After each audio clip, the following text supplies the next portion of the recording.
Queridos e queridas companheiras e companheiros, delegados do Congresso do PT.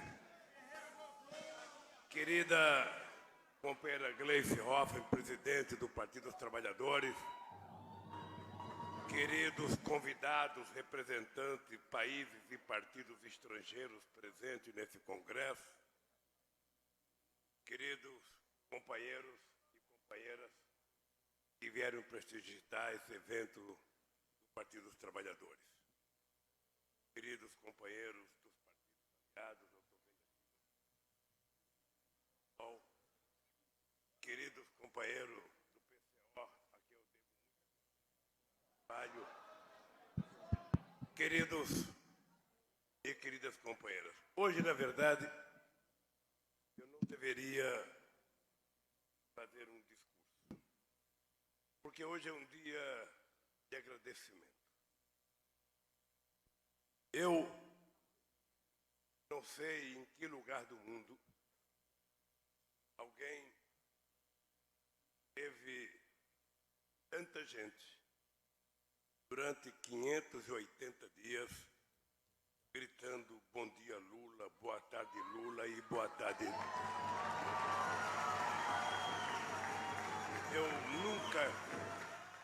nunca consegui imaginar o ato heróico e solidário daquelas mulheres e daqueles homens que na vigília em Curitiba eram incansáveis, com chuva, com sol, com calor, com frio, às vezes até enfrentando a ignorância de alguns coxinhas e às vezes enfrentando até a ignorância de alguns delegados que achavam que o som deles atrapalhava a tranquilidade deles. Eu nunca consegui imaginar que no mundo inteiro os partidos aliados do nosso partido eu recebesse tanto elogio. Eu acho que as pessoas são melhores porque não acredito que eu merecesse tudo o que foi feito. Eu quero começar com alguns agradecimentos especiais à direção do meu partido, à direção dos partidos aliados, aos estudantes, mas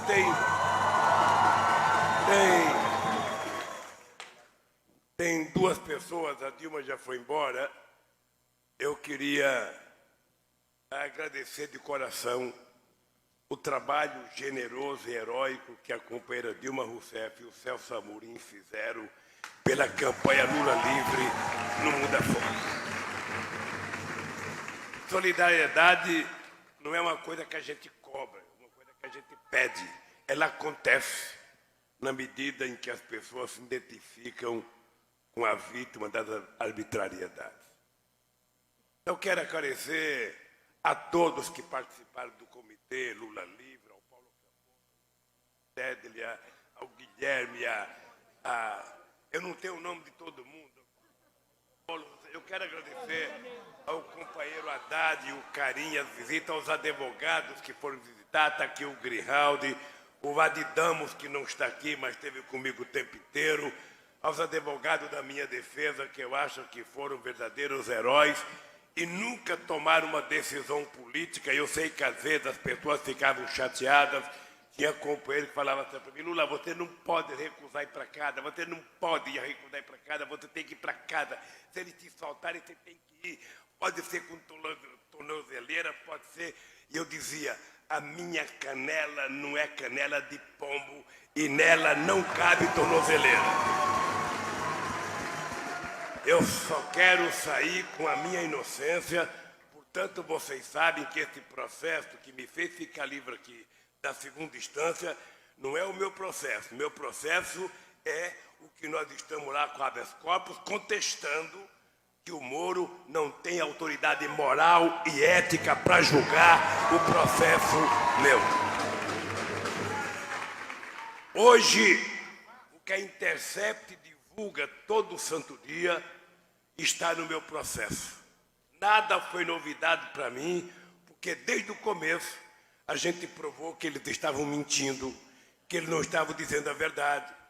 E na primeira audiência que eu tive com o juiz, eu disse: o senhor está condenado a me condenar, porque a mentira chegou a tal ponto que vocês não têm como voltar atrás e a Globo não tem como se desfazer do herói dela, que é o Moro e que é o Dallagnol. Ela não tem como se desfazer porque ela teria que reconhecer que mentiu durante todo o processo de acusação que fizeram a mim. E eu ainda continuo desafiando todos eles a mostrarem um ato ilícito meu em toda a minha vida política desse país. A segunda coisa é que eu acho que nós temos que aqui agradecer e prestar solidariedade aos companheiros, mulheres e homens bolivianos que foram vítimas de um golpe tão grave quanto o golpe que foi dado aqui no Brasil. Quero aqui também dizer dos meus agradecimentos, da solidariedade ao companheiro Alberto Fernandes, presidente eleito da Argentina, e que teve a coragem de vir me visitar na cadeia. E eu ainda citei Tayana. Eu ainda falei para o Alberto: Alberto, você não é obrigado a falar com a imprensa, porque eu não quero criar problema para você. Eu não quero te prejudicar. Não só ele falou na imprensa, como fez um grande discurso em minha defesa e fez um discurso ainda melhor na Argentina. Então, minha gratidão aos hermanos porteños da Argentina. O Tayana, que está aqui presente, que é deputado hoje, ele foi ministro das Relações Exteriores junto com o Celso Amorim e prestaram um serviço enorme à nossa querida América Latina. Também quero parabenizar o povo chileno pela competência do movimento que estão fazendo. Quero parabenizar o povo de El Salvador, ou melhor, o povo do Equador, e também ser solidário ao companheiro Rafael Correia, que é vítima de um processo muito semelhante ao meu aqui no Brasil. Quero também parabenizar o povo da Colômbia, que hoje me parece que foi às ruas se manifestar. Quero dizer aos meus companheiros cubanos que tive a alegria e o prazer de conhecer o companheiro Fidel Castro. Poucas vezes um homem foi tão leal comigo pessoalmente e com o PT na relação política como foi o companheiro Fidel Castro. Então, eu quero que os cubanos transmitam ao presidente de Cuba, ao Raul e ao companheiro familiar do Fidel os meus agradecimentos e obrigado por 2.061.595 assinaturas que vocês trouxeram. Muito obrigado. Quero agradecer os meus filhos que suportaram a minha ausência, eu acho que até não muito triste, durante 580 dias. Eu quero dizer que não é uma tarefa fácil. Quero agradecer, enfim, a todos os homens e a todas as mulheres que lembraram que a gente pode construir um país melhor. Quero aqui parabenizar a chamada imprensa alternativa.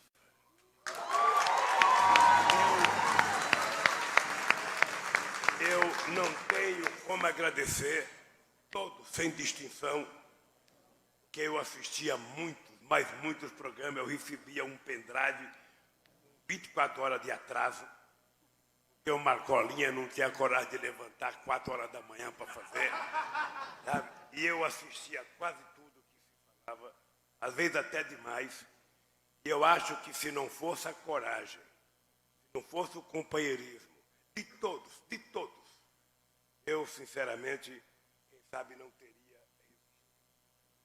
Acho que quando o ministro Lewandowski permitiu que eu desse as entrevistas que a rede social foi lá e que depois das eleições, eu, sinceramente, falar para um canal, por menor que ele fosse, e saber que eu tinha o Estoquinha gravando para a gente poder divulgar por todas as redes, era a garantia de que nós tínhamos avançado um degrau na possibilidade da gente desmascarar o que foi o complexo Lava Jato montado nesse país. A história vai provar. Ainda tem muita coisa em andamento, a história vai provar o que aconteceu. Quero agradecer a Janjinha, que está aqui do meu lado, essa companheira que aceitou e se propôs lavar todas as minhas roupas durante 580 dias e a mandar comida quentinha para mim, todo dia uma sopa ou uma salada, o Lulinha sobreviver aqui.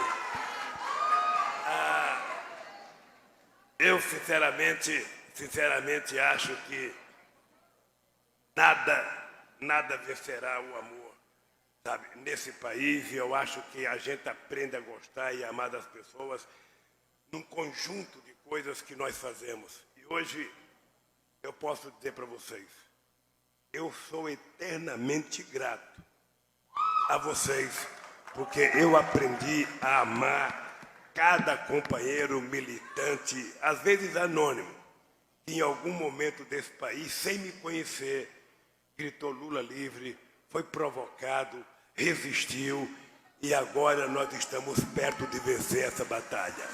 Muito obrigado, meus companheiros. Eu não sei se eu esqueci alguém para agradecer a nossa bancada. Pimenta, você que foi líder da bancada do deputado, eu queria agradecer ao companheiro Pimenta e à bancada de deputados do PT pela coragem, pelo carinho que tiveram na minha defesa. Quero agradecer ao companheiro Humberto Costa pela liderança do Senado. Quero agradecer ao companheiro Lindenberg, que está ali, que quando senador, ele me defendeu como nunca. Sinceramente, eu quero agradecer até aqueles que foram responsáveis pela minha prisão. Em 1979, Olívio Dutra estava liderando uma greve dos bancários em Porto Alegre, no Rio Grande do Sul. E um belo dia o Olívio Dutra foi preso. E quando eles prenderam o Olívio Dutra, eu falei, esses caras são ignorantes. Prenderam o Olívio Dutra pensando que a greve ia acabar, e depois da prisão a greve ganhou fôlego e durou muito tempo. Em 1980, depois de 17 dias de greve, eles prenderam eu e muitos diretores do meu sindicato, imaginando que a greve ia acabar. A greve durou mais 41 dias, nós perdemos tudo, não ganhamos nada, mas a partir da greve nós construímos o PT, nós construímos a CUT e nós construímos muitas das coisas desse país. Eu dizia quando eu me apresentei na Polícia Federal, e vou repetir aqui uma coisa que eu disse em todas as entrevistas, eu poderia não ter sido preso. Eu tive vários companheiros me orientando para que eu pudesse ir para algum país. Amigo, eu tinha gente que pedia para eu ir a algumas embaixadas. Tomei a decisão federal, porque eu não queria que tivesse nenhuma manchete de jornal dizendo que o Lula era fugitivo. Como eu tinha clareza da minha inocência, eu tomei a decisão de pertinho do Moro, de pertinho do Dallagnol, porque como eu acredito em Deus e como eu acredito na justiça desse país, nós vamos derrotar essa farsa que foi montada para tirar o PT do governo. Estou convencido disso. É apenas uma questão de paciência. Eu dizia, vocês não estão prendendo um homem, vocês estão prendendo uma ideia. Uma ideia que esse povo já aprendeu a gostar. O povo gosta de liberdade, o povo gosta de comer bem, o povo gosta de trabalhar, o povo gosta de ganhar um salário razoável, o povo quer tomar uma cervejinha. Vocês estão prendendo um cara que, por conta do povo, possibilitou que o povo tivesse um degrauzinho de conquista social. E o que eles fizeram? Me prenderam e hoje eu me sinto muito mais forte do que quando eu me entreguei à Polícia Federal.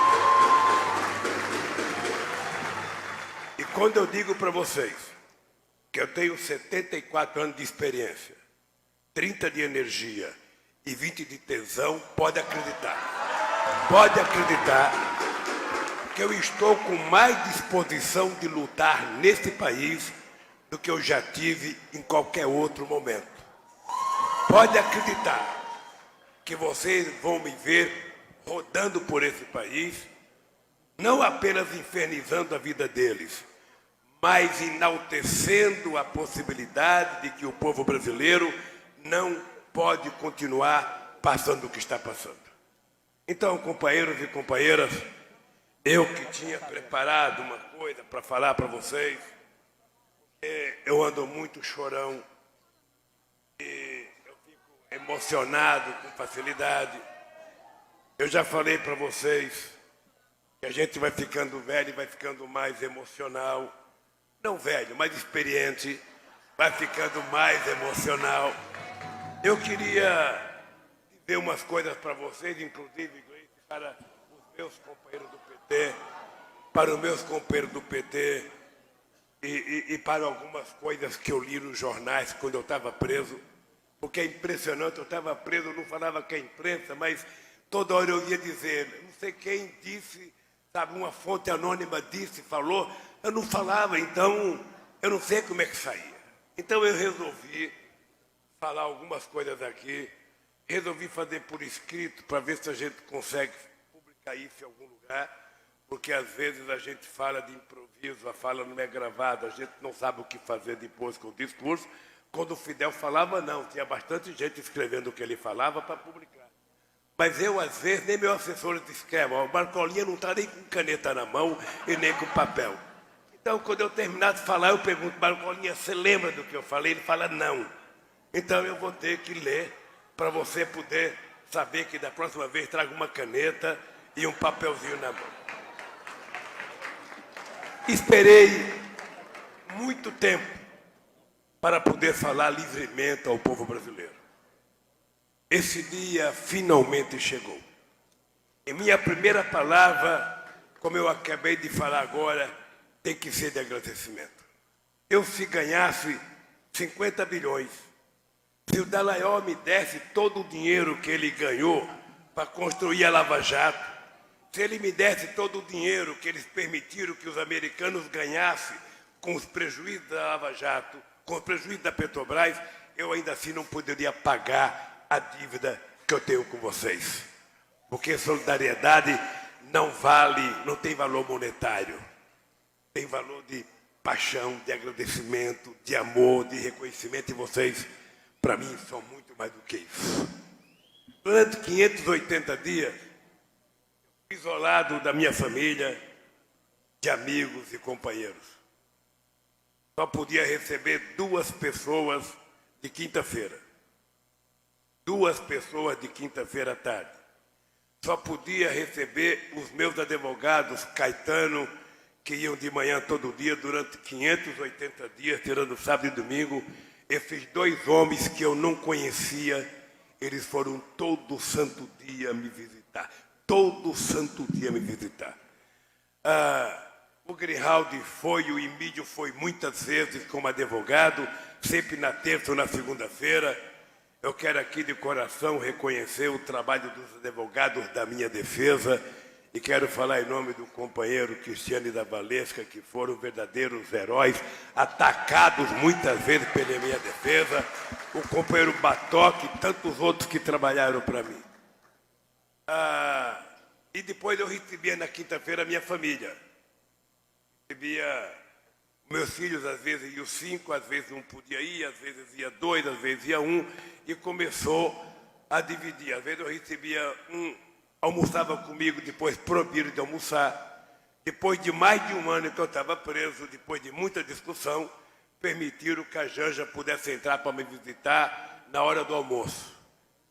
Ela entrava na hora do almoço para me visitar e aí as coisas começaram a melhorar na cadeia.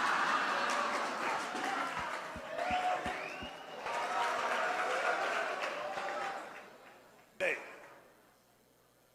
eu durante esse isolamento da minha família, dos amigos e, sobretudo, de vocês, mesmo tendo o direito constitucional de recorrer em liberdade contra a sentença injusta e fraudulenta de um juiz parcial, um direito que não foi dado para mim. Esse direito que foi dado é para todas as pessoas que foram condenadas injustamente e presas injustamente. Com as armas da lei e da verdade, vou continuar lutando para que os tribunais reconheçam agora que fui condenado por quem sequer poderia ter me julgado. Um ex-juiz que atuou fora da lei, grampeou advogados, mentiu ao país, mentiu aos tribunais, antes de desnudar seus objetivos políticos. Lutarei para que seja anulada a sentença e me dê o julgamento justo que eu preciso ter. Eu não quero nenhum favor da justiça, não quero nenhum privilégio da justiça. A única coisa que eu quero é que eles analisem o meu processo e digam ao povo brasileiro qual o crime que eu cometi. E se eu cometi um crime, eu mereço ser punido como todos que cometem crime nesse país. Mas se eu for inocente, tenho a coragem de dizer que o Lula é inocente. Tenho a coragem de dizer que o Lula é inocente. Aos 74 anos de idade, não tenho mais no coração lugar para ódio e rancor. Mas quem nesse país já sofreu a humilhação de uma acusação falsa, por causa de sua cor, de sua pele, ou por sua origem social e humilde, conhece o peso do preconceito e é capaz de sentir o quanto fui ferido na minha dignidade. Isso não se apaga. Todas as noites eu ia dormir, ficava imaginando por que eu estava lá dentro. Eu ficava imaginando por que não tivera a coragem de derrotar o Lula no processo eleitoral. Porque poderiam me derrotar e ele sabe que quando eu perco eleições, eu vou para casa lamber minhas feridas. Eu perdi 3 eleições e nunca fiz nada, apenas me preparei para a próxima.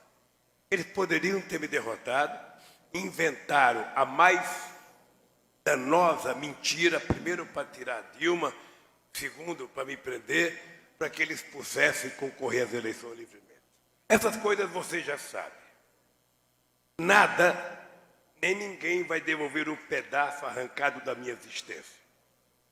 Mas quero dizer que Deus escreve certo por linhas tortas. Eu li como jamais tinha lido na minha vida. Eu aprendi, quero crer, como jamais tinha aprendido. Eu aprendi até a meditar. Eu aprendi até a meditar porque eu queria não permitir que entrasse dentro do meu corpo rancor, nem mágoa e nem ódio, porque quem tem mágoa e ódio não vive bem. E eu, cada vez que tinha uma coisa que me machucava, seja a comida, seja não poder ir tomar banho de sol, porque ali em Curitiba não faz tanto sol, sabe o que me salvava?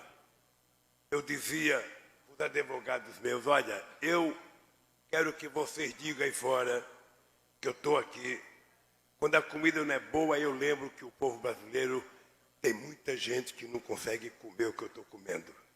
A minha cama é pequena, mas tem muita gente que não tem a cama que eu tenho para dormir.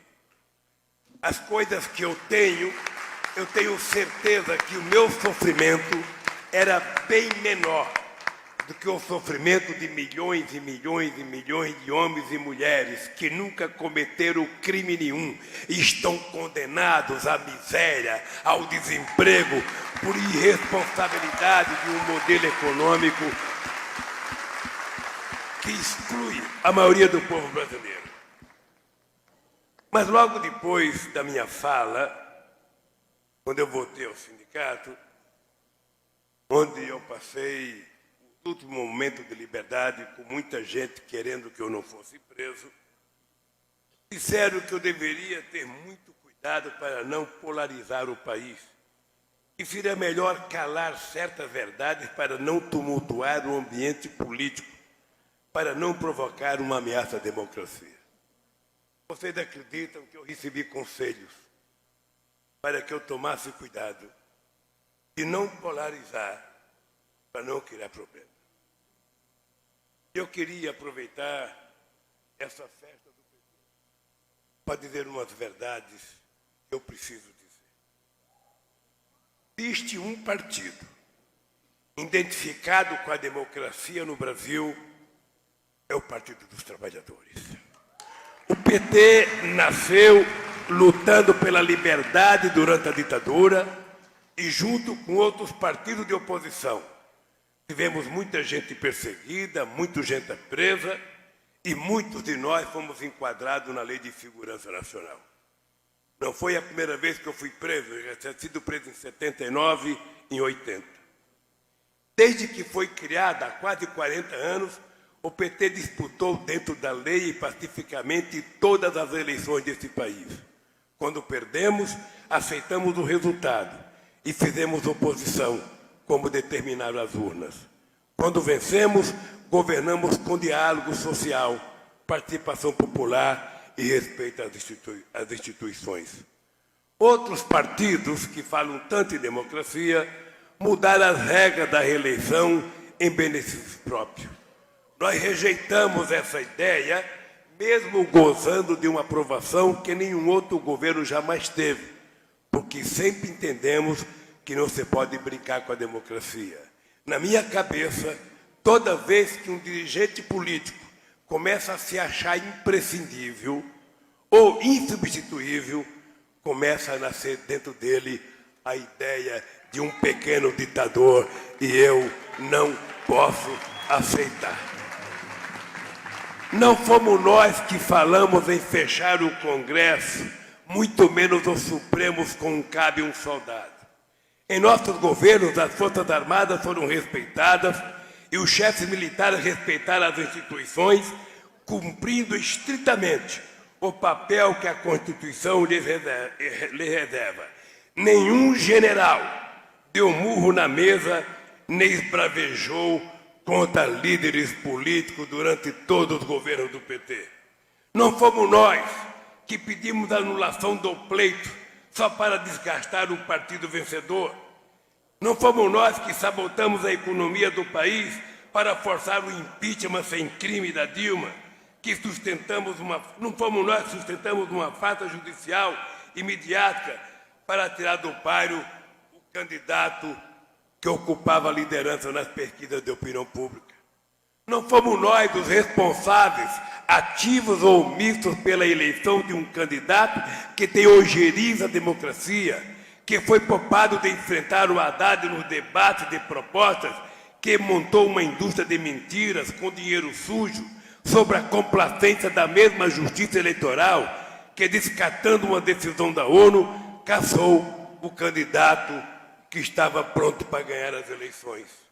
São essas pessoas que agora nos dizem para não polarizar o país, como se polarização fosse sinônimo de extremismo político e ideológico, como se o Brasil já não estivesse há séculos polarizado entre os poucos que têm tudo e os muitos que nada têm.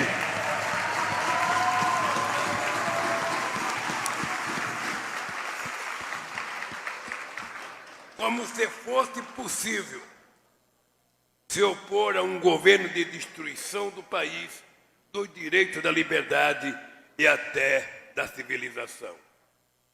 Aos que criticam o tema polarização, temos que ter a coragem de dizer: nós somos, sim, o oposto de Bolsonaro. Não dá para ficar em cima do muro ou no meio do caminho.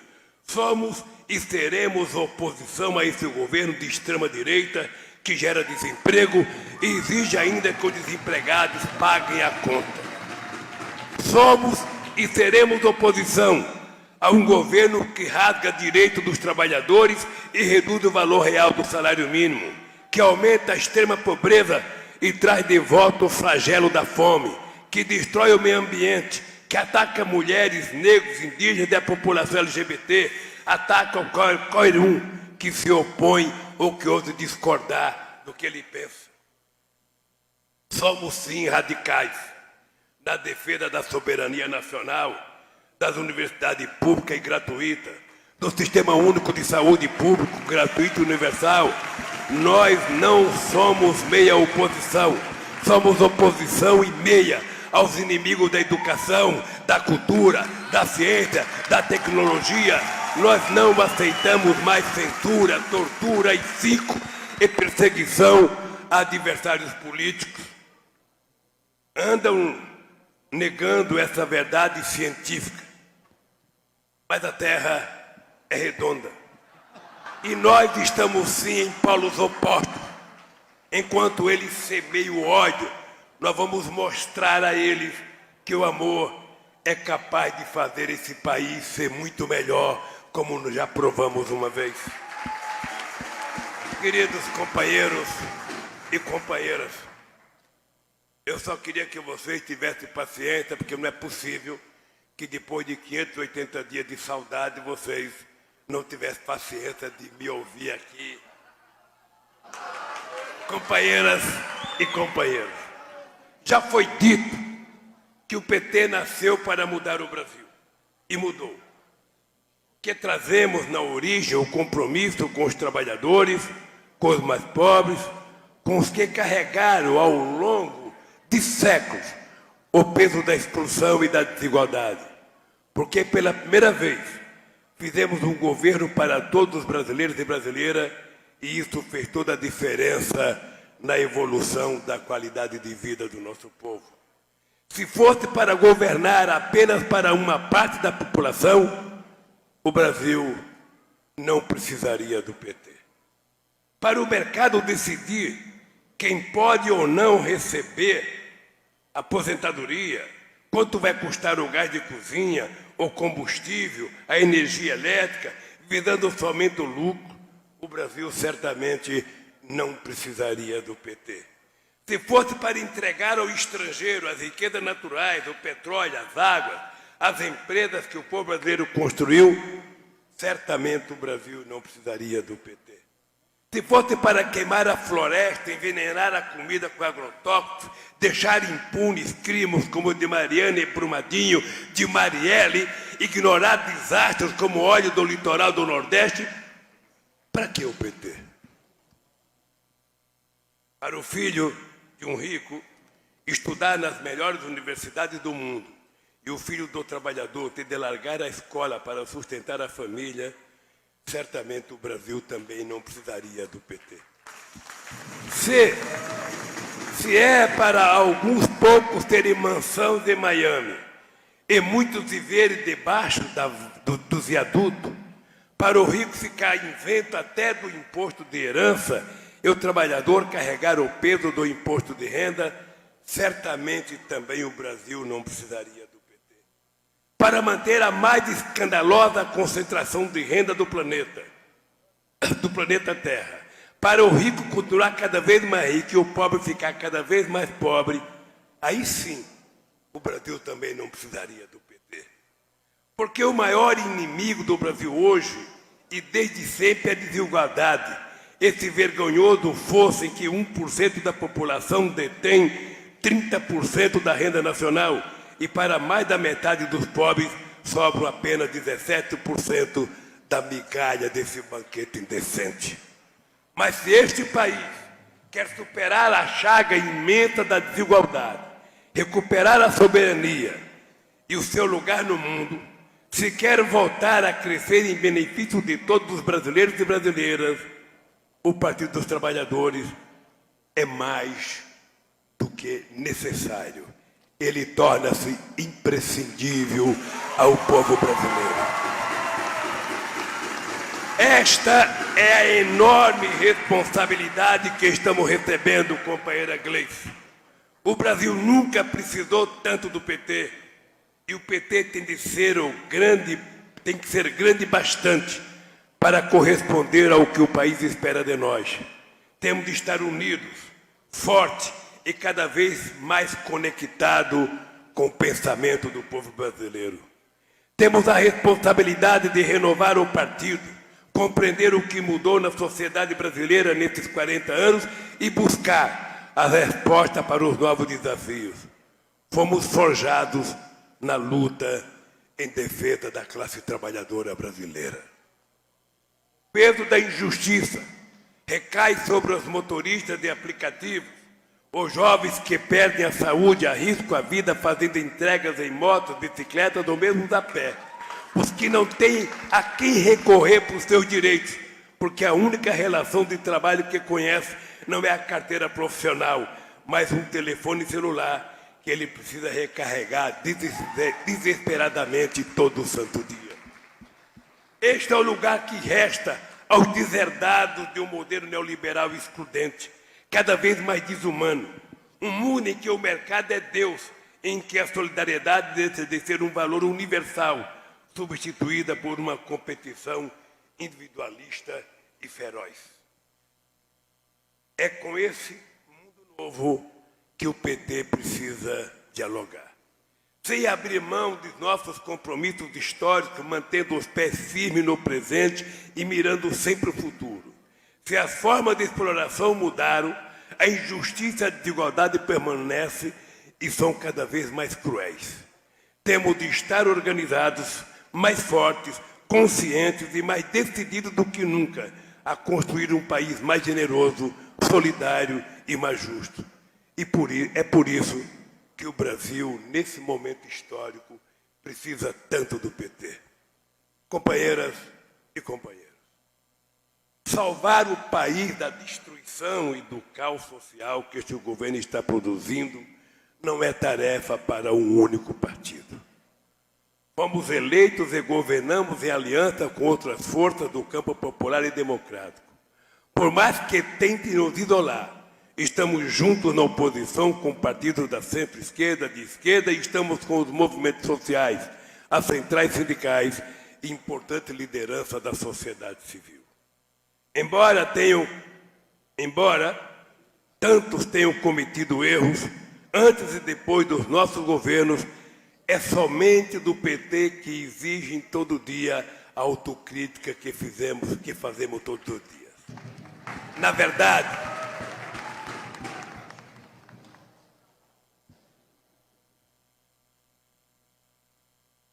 digo sempre que quando eu ia na porta de fábrica, 5 horas da manhã, que eu tomava um conhaque para a goela ficar boa, eu não tinha problema de falar. Agora que as pessoas não querem mais que eu beba, Lula não bebe. Então eu fico só na água, e a água molha, mas não cura. Então,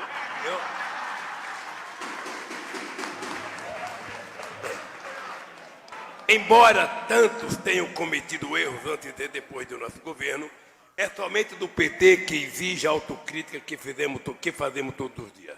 Na verdade, querem de nós um humilhante ato de contrição, como se tivéssemos de pedir perdão por continuar existindo no coração do povo brasileiro.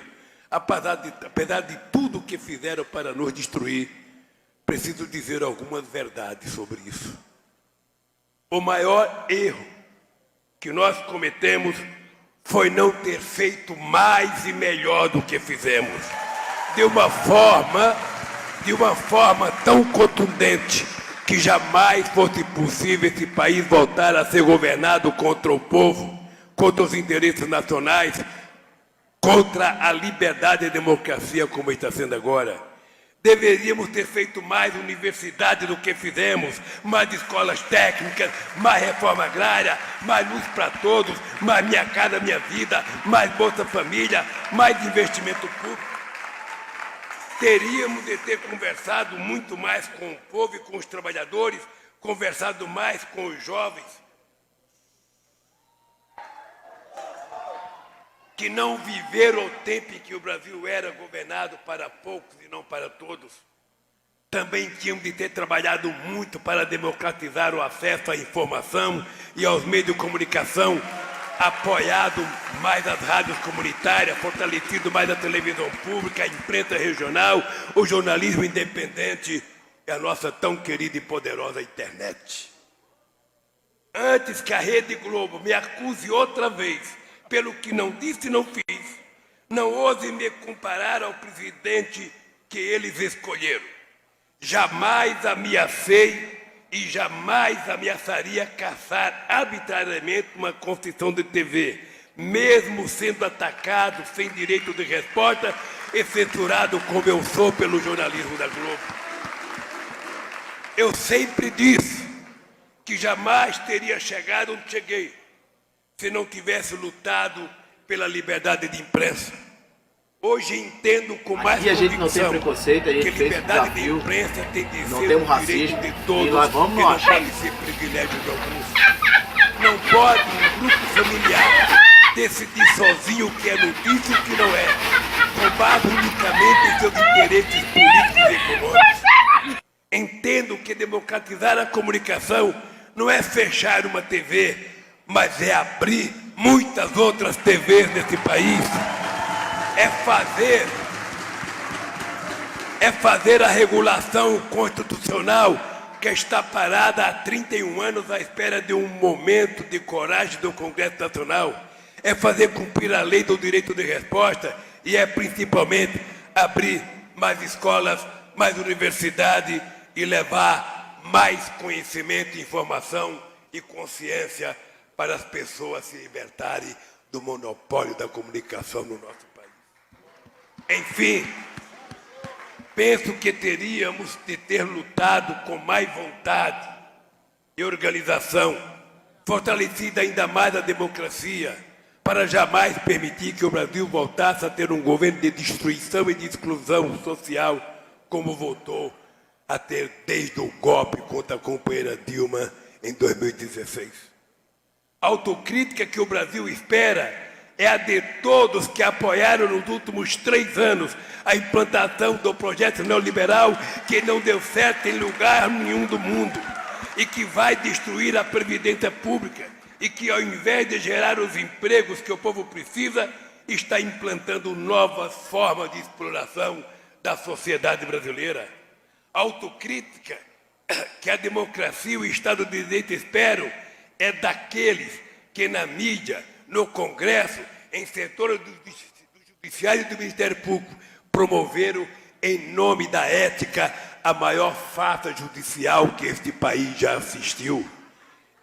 O mundo hoje sabe que, ao contrário de combater a impunidade e a corrupção, a Lava Jato corrompeu o processo eleitoral e uma parte do sistema judicial brasileiro deixou impunes dezenas de criminosos confessos que Sérgio Moro perdoou e que continuam ricos, vivendo apenas como castigo com uma tornozeleira no pé. Como pode dizer que combater a impunidade se soltaram pelo menos 130 dos 159 réus que eles mesmos haviam condenado? Negociaram todo tipo de benefício com criminosos confessos, vender até o perdão da pena que a lei não prevê, em troca de qualquer palavra que servisse apenas para dizer o nome Lula para me prejudicar. Que ética é essa que condena 2 milhões de trabalhadores ao desemprego? Não tem moral, não tem autoridade para discutir ética quem deu cobertura a Rodrigo Janot e a Delanhol quando eles entregaram a Petrobras aos tribunais dos Estados Unidos, um crime de lesa pátria que custou quase 5 bilhões de dólares ao povo brasileiro. Temos muito o que falar sobre ética, sobre combate à corrupção e impunidade. Mas, acima de tudo, temos que falar a verdade. Meus amigos e minhas amigas, alguns professores de Deus defendem um modelo suicida de austeridade fiscal e redução do Estado, que não deu certo em lugar nenhum do mundo. Tiveram o apoio da mídia e das instituições para culpar os governos do PT por tudo de ruim que havia no Brasil. Mentiram que, tirando o PT do governo, tudo iria se resolver por obra do mercado e do ajuste fiscal. E os problemas só se agravaram ainda mais. Os indicadores econômicos do Brasil pioraram. A balança comercial em queda, a economia paralisada, setores da indústria destruídos, o investimento público e privado inexistente, roubo fiscal aumentando, irresponsavelmente por razões políticas. O custo de vida dos pobres aumentou e as pessoas voltaram a cozinhar com lenha porque não pode comprar um botijão de gás. É preciso dizer umas verdades sobre isso também. A primeira delas, presta atenção, a primeira delas é que o Brasil só não quebrou ainda por causa da herança dos governos do PT.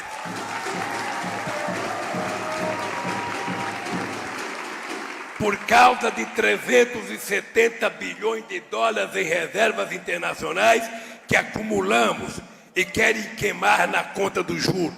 Por causa dos mercados internacionais que abrimos e que uma política externa irresponsável está fechando. Por causa de um pré-sal que descobrimos e que estão vendendo na Bacia das Almas. O Brasil só não está passando por uma convulsão social extrema por causa da herança das políticas sociais do governo do PT, porque não conseguiram acabar com o Bolsa Família, último recurso de milhões de deserdados, porque milhões de famílias ainda produzem no campo, para onde levamos água, energia, tecnologia e recursos em nosso governo. E também porque não conseguiram destruir, as quase 1.400.000 cisternas que os governos do PT construíram nesse país. Não conseguiram destruir o sistema público de saúde, ainda a educação e a segurança. Mas fatalmente, isso irá ocorrer pela criminosa política de corte de investimento público. Sempre acreditei que o povo brasileiro é capaz de construir uma grande nação. Sonhei com isso. Uma nação à altura dos nossos sonhos, das nossas imensas riquezas naturais e humanas, neste lugar privilegiado em que vivemos. Já provamos que é possível enfrentar o atraso, a pobreza e a desigualdade, desafiando poderosos interesses contrários aos interesses do país e do povo brasileiro. Soberania significa independência, autonomia, liberdade. O contrário é dependência, servidão e submissão. É o que está acontecendo hoje no Brasil. Estão entregando criminosamente a outros países as empresas, os bancos, o petróleo, os minerais e o patrimônio que pertence ao povo brasileiro. Daí a soberania é o maior crime que um governo pode cometer contra seu povo e contra o seu país. A Petrobras está sendo vendida em fatias para suas concorrentes estrangeiras. Já entregaram 2 gasodutos estratégicos, a distribuidora, e agora querem as refinarias para reduzi-la a mera produtora de petróleo bruto.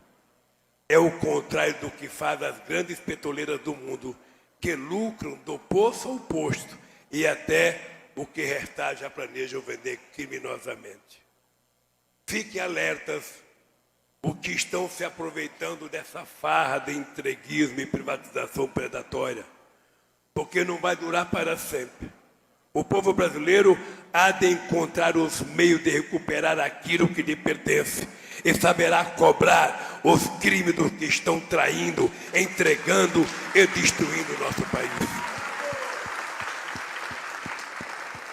Tão importante quanto defender o patrimônio público ameaçado é preservar os recursos naturais, a nossa riquíssima biodiversidade, utilizar esse patrimônio, fonte de vida, com responsabilidade social e ambiental.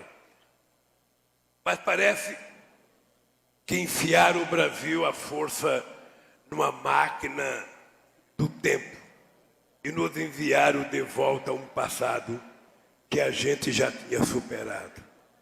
O passado da escravidão, da fome, do desemprego em massa, da dependência externa, da censura e do obscurantismo. O Brasil precisa embarcar de volta para o futuro. E não tem ninguém melhor para pilotar essa máquina do tempo do que a juventude desse país. Porque essa juventude, seja ela branca, negra ou indígena, ela quer ensino de qualidade, quer adquirir conhecimento, quer de volta as oportunidades de trabalho digno, sem alienação e sem humilhações. Essa juventude quer e merece um mundo melhor do que este que estamos vivendo. Hoje, me coloco mais uma vez à disposição do Brasil para contribuir nessa travessia para uma vida melhor, vida em plenitude, especialmente para os que não podem ser abandonados pelo caminho.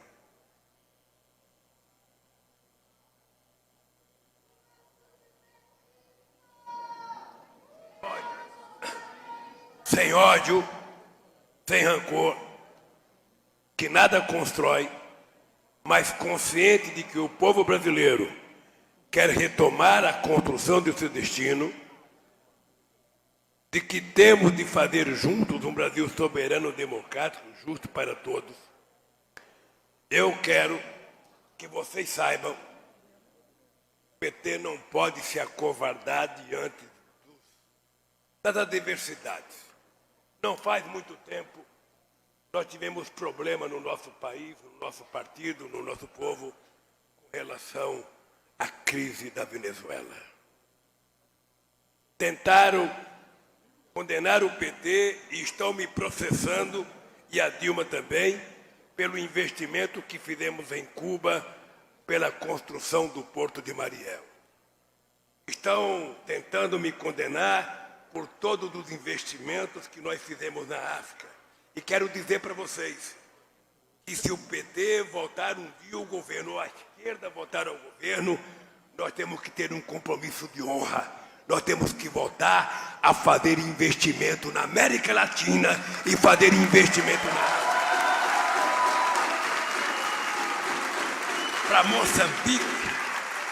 Para Moçambique, nós levamos uma universidade à distância. Nós financiamos a fábrica de remédios antirretrovirais. Nós levamos a Embrapa para a Gana na perspectiva de fazer com que toda a savana africana pudesse produzir com a mesma qualidade que produz o Cerrado brasileiro. Depois que nós saímos do governo, disseram, não, só vamos mandar tecnologia se eles pagarem. E nós temos dívida com a África, que se a gente mandar tudo o que a gente sabe, a gente não paga a dívida histórica que nós temos com o povo africano.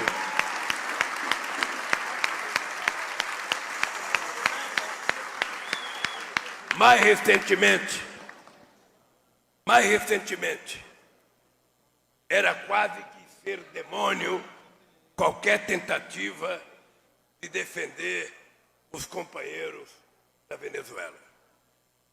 Inventaram um candidato a presidente que não tinha disputado a presidência, um tal de Guaidó, e a vergonha que eu tenho é que o mundo inteiro reconheceu um golpista.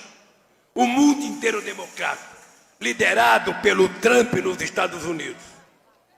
E hoje, depois do que aconteceu na Bolívia, eu quero dizer para vocês, nós temos que ter orgulho do povo venezuelano ter resistido o tanto que resistiu para não se entregar aos caprichos do governo americano. E quero aqui fazer uma homenagem ao companheiro Pimenta e aos companheiros do PT e de outros partidos políticos que essa semana, quando alguns invadiram a embaixada da Venezuela, ele foi junto com os militantes e conseguiram tirar os invasores. Não dá mais. Se você analisar a história do Brasil em 500 anos de história, não tem um momento que os americanos fizeram alguma coisa para o Brasil. A única coisa que eles prometeram fazer foi a aliança para o bem do progresso, que não deu em nada. Mas o que eles querem de verdade é não permitir que o nosso país seja soberano, é não permitir que o nosso país seja um país capaz de ter protagonismo no mundo internacional. O que eles fizeram aqui, Celso Amorim, é por conta da criação dos BRICS. O que eles fizeram aqui é por conta da criação da Unasul. O que eles fizeram aqui é pelo nosso compromisso com o povo africano. O que eles fizeram contra nós é porque nós fizemos reunião do Brasil e América do Sul com os países africanos. Fizemos reunião aqui no Brasil com os países árabes. E porque nós criamos o IBAS, que era Brasil, África do Sul e Índia. Porque nós criamos a CELAC, que era a primeira instituição aqui na América Latina em que participava Cuba e não participava nem o Canadá, nem os Estados Unidos. Não venham dizer que o PT é radical. Deveríamos ser. Porque um pouco de radicalismo faz bem à nossa alma. Então venha me dizer.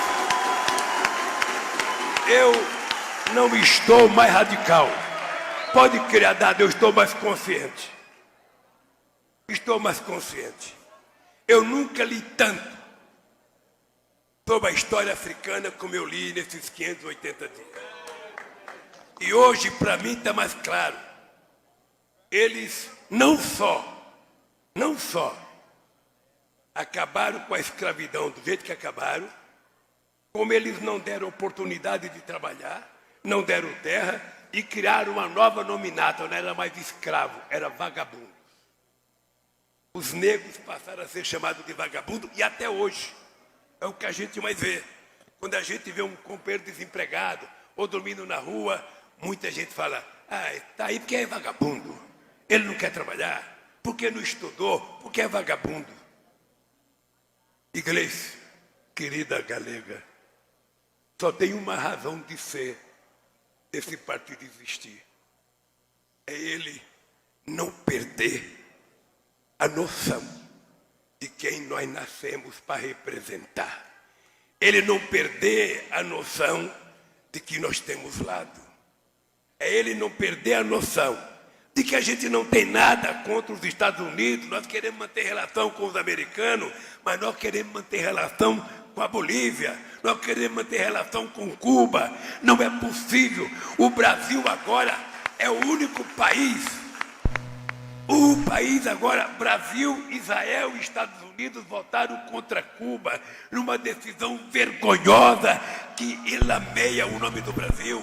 O Brasil não nasceu para ser capacho dos Estados Unidos. O Brasil nasceu para ser uma nação livre e soberana.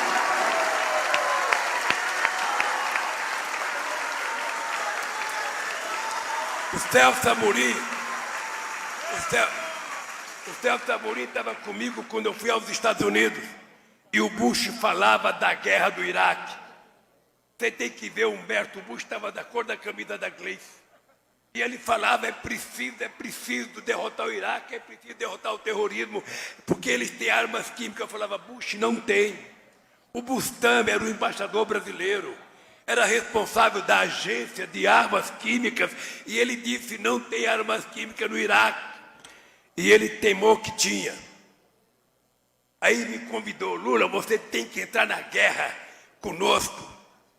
Eu falei, Bush, eu vou lhe dizer uma coisa, eu não conheço o Iraque, não sou amigo do Saddam Hussein, fica a 14 mil quilômetros do Brasil, eu tenho um inimigo lá dentro do Brasil, que essa guerra eu quero vencer, vencer a fome no meu país, eu quero que as pessoas possam comer 3 vezes ao dia. Então, gente, eu quero que vocês saibam,